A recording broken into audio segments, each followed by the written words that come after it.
Hey guys, Britt here. Welcome to End Times Bible Prophecy. Make sure to hit the subscribe, like, share, and restack buttons. Well, this is the beginning of another Great Depression. We're going to talk about what's coming, what it means, what the significance to Bible prophecy is. But first, if you missed it on Tuesday, go check out this video on the Substack, brittgillette.substack.com. It's titled Warning, Don't Take the Bait, My Thoughts on the Trump Assassination Attempt. Again, that's at brittgillette.substack.com. If you're watching this on YouTube, wasn't sure if I could put this up on YouTube or not, so that's why it's over there and not on YouTube. So, back to what we're talking about. This is the beginning of another Great Depression. So, what do I mean? What's coming? Because I believe there is a severe economic downturn coming. I think we're already in it. And if you're a normal person, I think you would agree.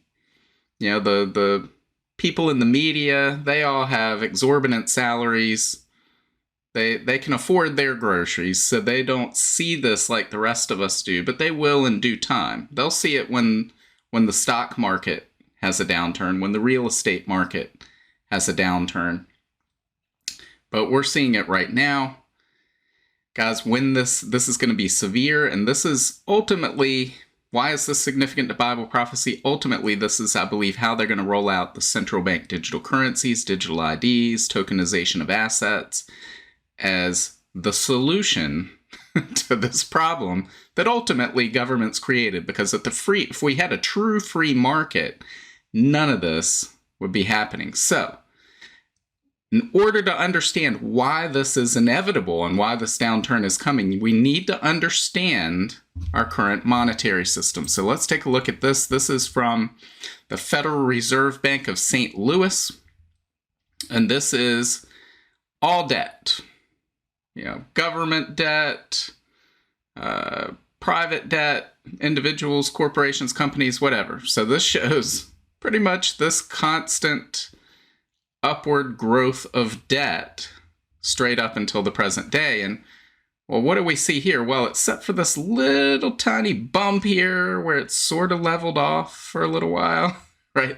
That little bump right there where growth in debt sort of slowed down somewhat, that was the great financial crisis that almost destroyed the global banking system and crashed the economy all over the world, right?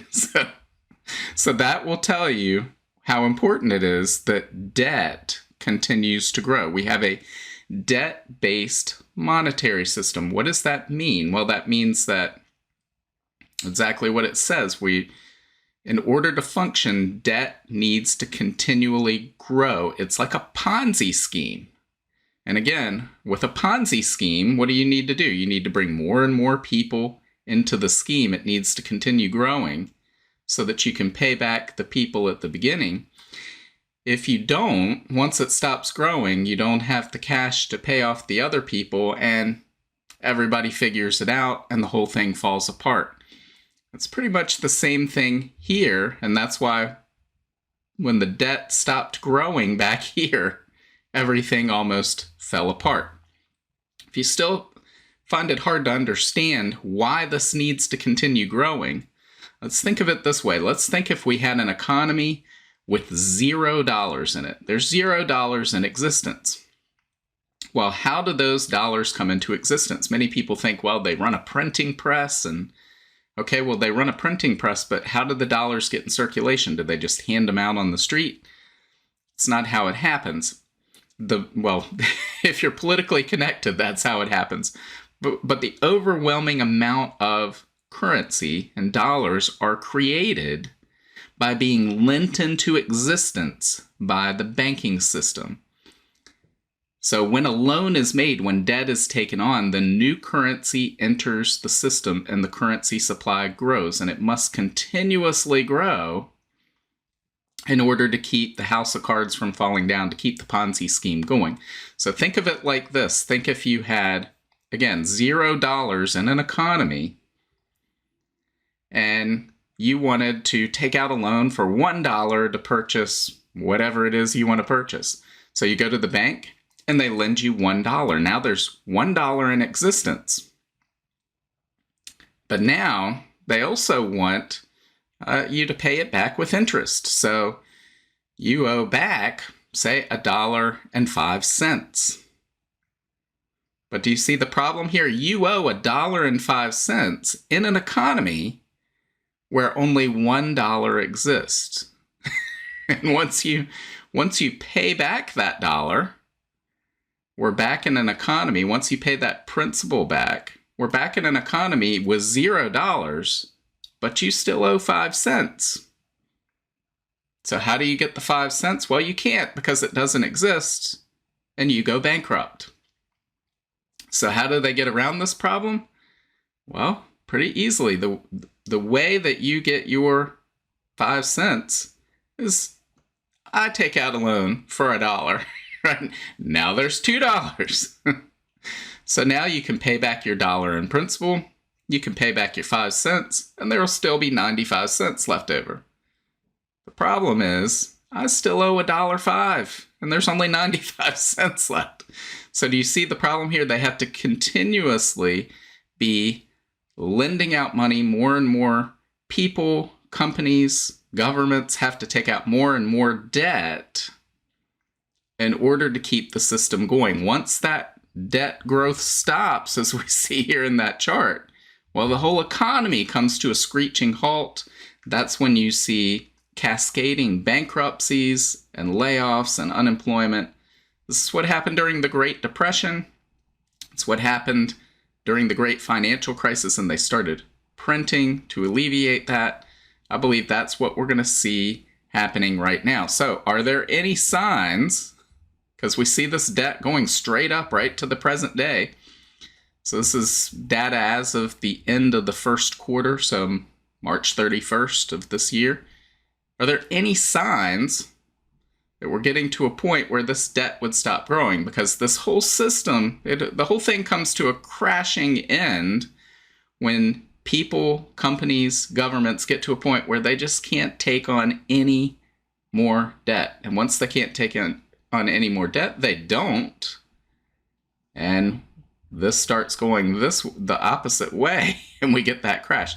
Are there any signs of that? Well, there are. Let's take a look at. So here we have the home price to income ratio. This is the median home price relative to the median household income. So in other words, how many incomes, what multiple of your income does it take to purchase the median house? So you can see here back in the 1960s, it was 3.7.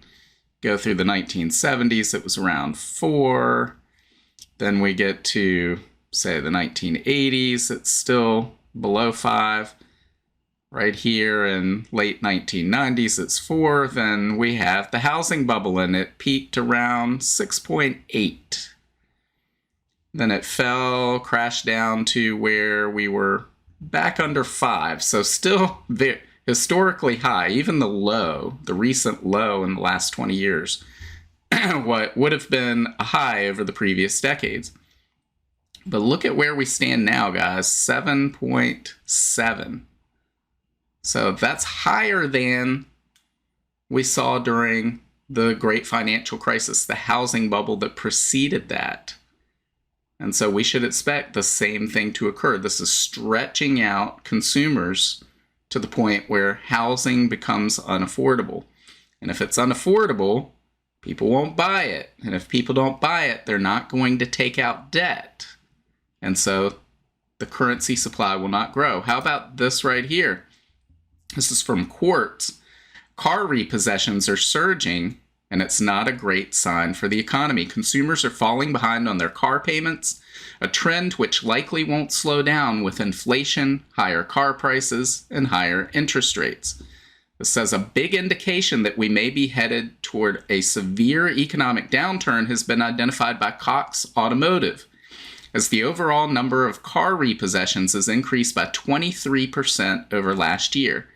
Not only that, but the current repossession rate has even eclipsed pre-pandemic levels, with 2024 sitting about 14% higher than 2019 repossession numbers.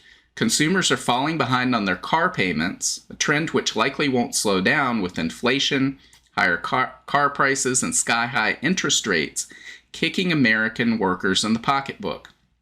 In May, the average American new car buyer was paying $760 per month for an auto loan, with 17% of car owners committing to a monthly payment of over $1,000. So guys, not long ago, that would have been a mortgage payment. Now it's a car payment.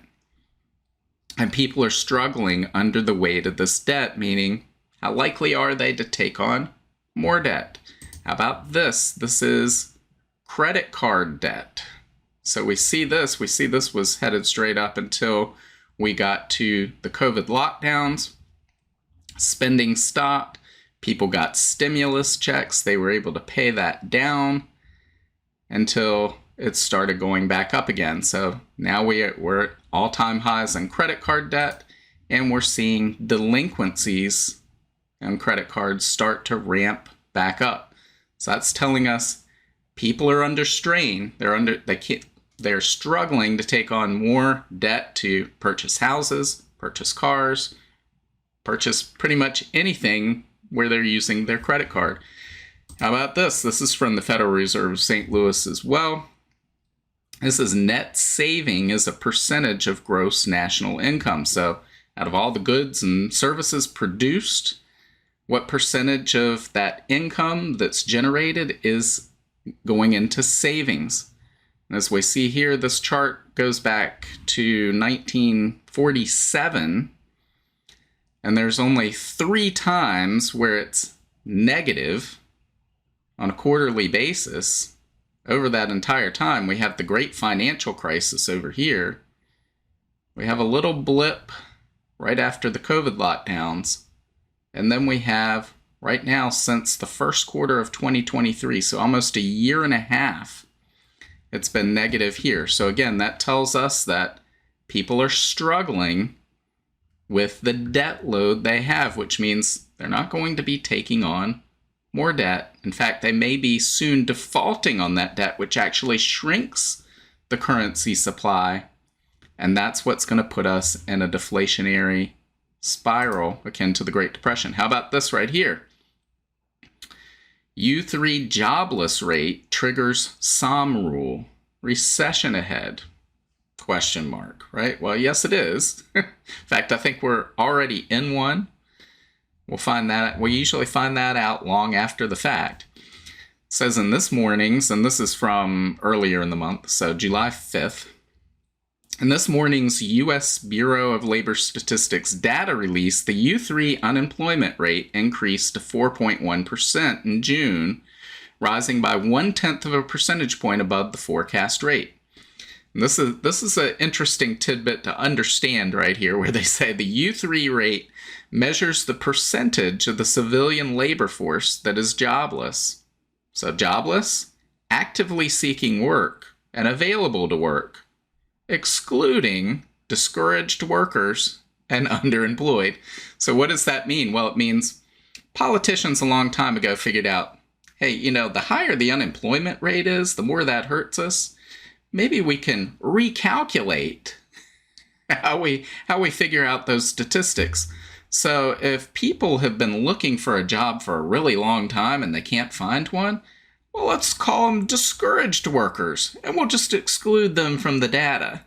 So the unemployment rate, the headline rate you've been getting for really 5-6 decades now, and they change it every 10 years or so to make it even easier to lie, make it even more deceptive. Whatever that headline rate is, it's a lot higher. So, you hear these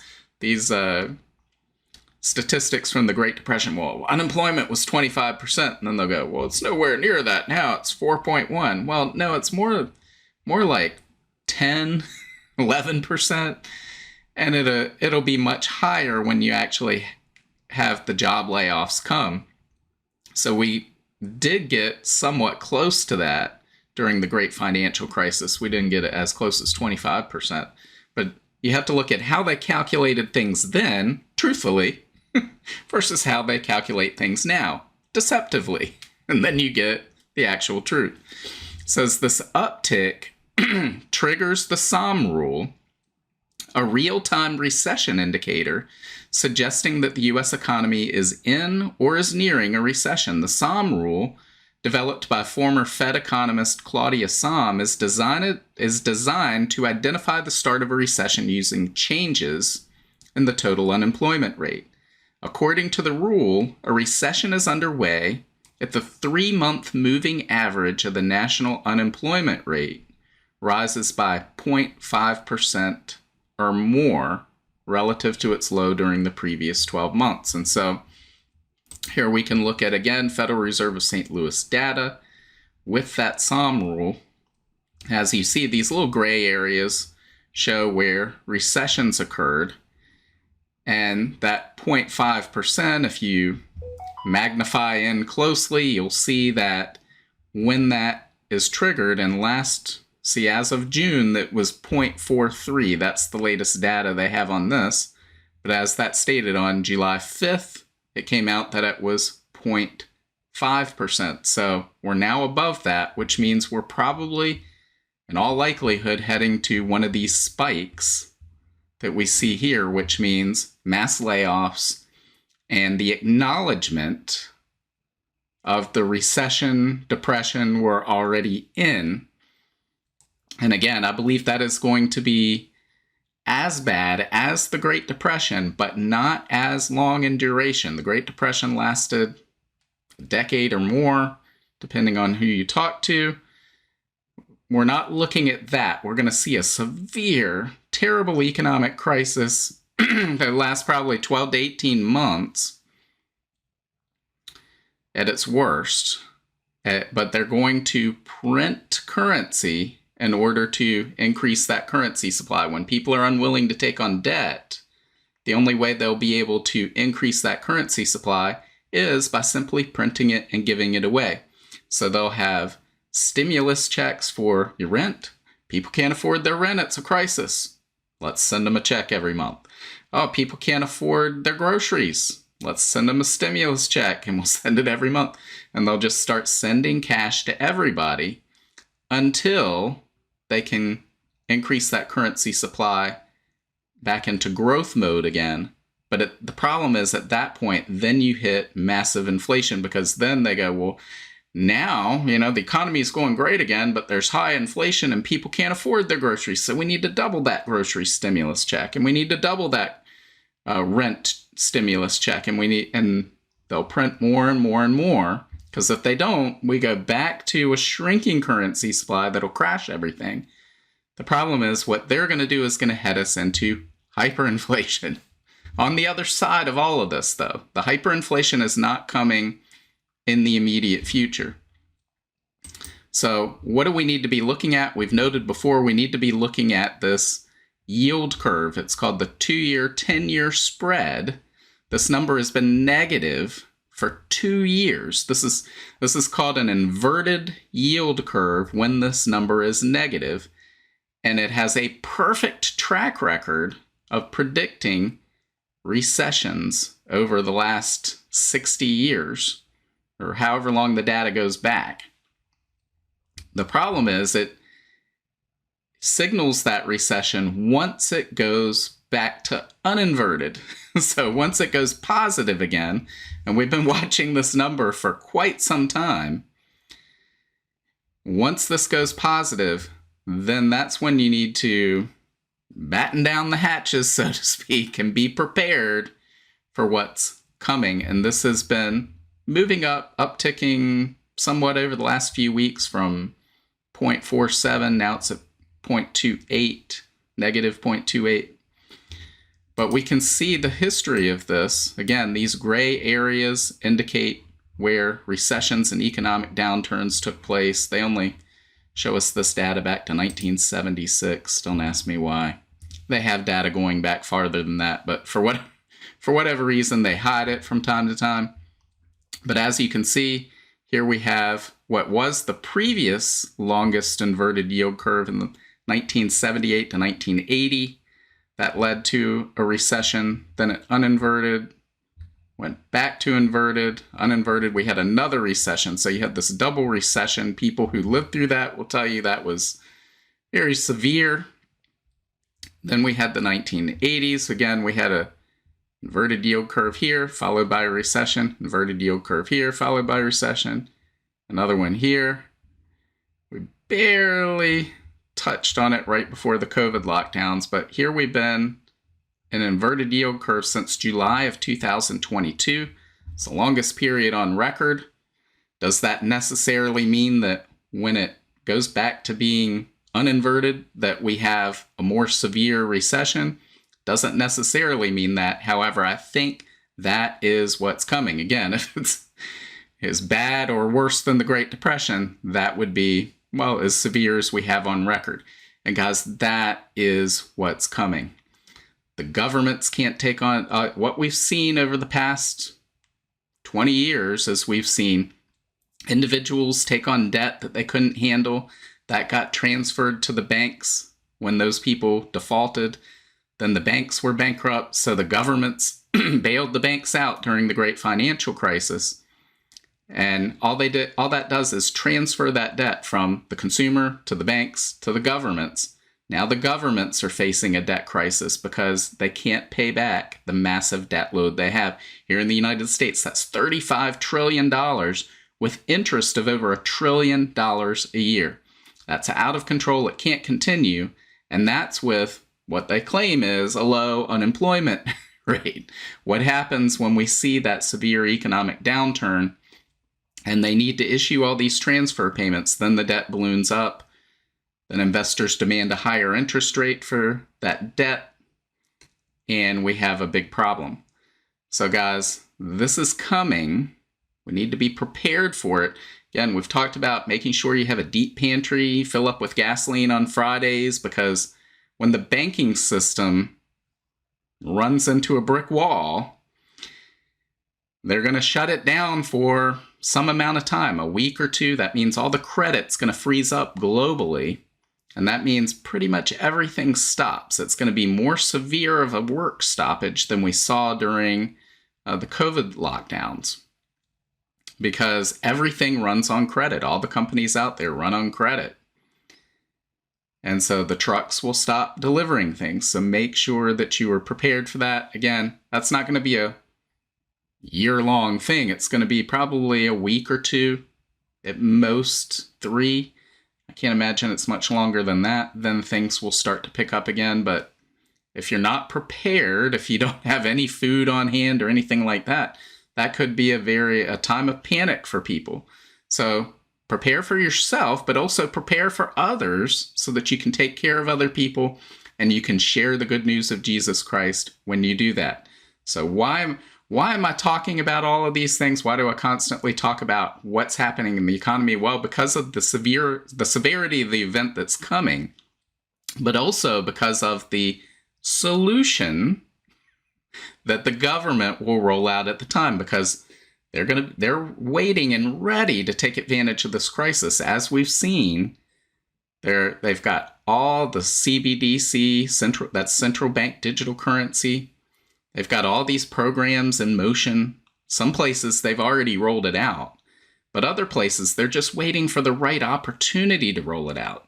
And what better opportunity than when people are panicked about being able to buy groceries or pay their mortgage or their rent. And you can say, well, we've got this great stimulus check, but in order to get it to you very quickly and without all the bureaucratic problems, you'll have to go claim this digital wallet. And the cash will be in there for you, and it will be CBDCs. And of course, when the market crashes, and as we've talked about before, we don't have time to get into it in this video, but once that happens and you find out that you didn't really own the stock that you thought you owned, there were 8 claims on 1 share of stock. How are they going to fix that problem? Well, we're going to tokenize these assets. We're going to digitize them. You've got to come into this new system in order to get that back. And we'll give you the CBDC equivalent of what those shares were worth. So if you lose your retirement, you might be panicked. But if they're telling you, come on over here and you can have it back, most people are going to walk right into that trap. So we're going to see the digital identities they've been working on, the tokenization of assets, the central bank digital currency. All of this works together to create a system of surveillance and control over the entire population so that they know everything you're doing all the time. And of course, why is that significant? Well, Revelation chapter 13, verses 16 through 17 describe the mark of the beast, which enables the Antichrist and the false prophet to control who can buy or sell anything. So on the face of the entire planet. So we're going to see that system, the platform for that system, rolling out after this financial crisis. We're already seeing it, that foundation being put in place. But the next phase of it is going to roll out after this coming financial crisis. And then at some point in the future, we see the Antichrist come to power, and at the midpoint of the tribulation, he'll seize control of the system and implement the mark of the beast system. But guys, all of the framework for that has to be put in place first. That's exactly what we're seeing.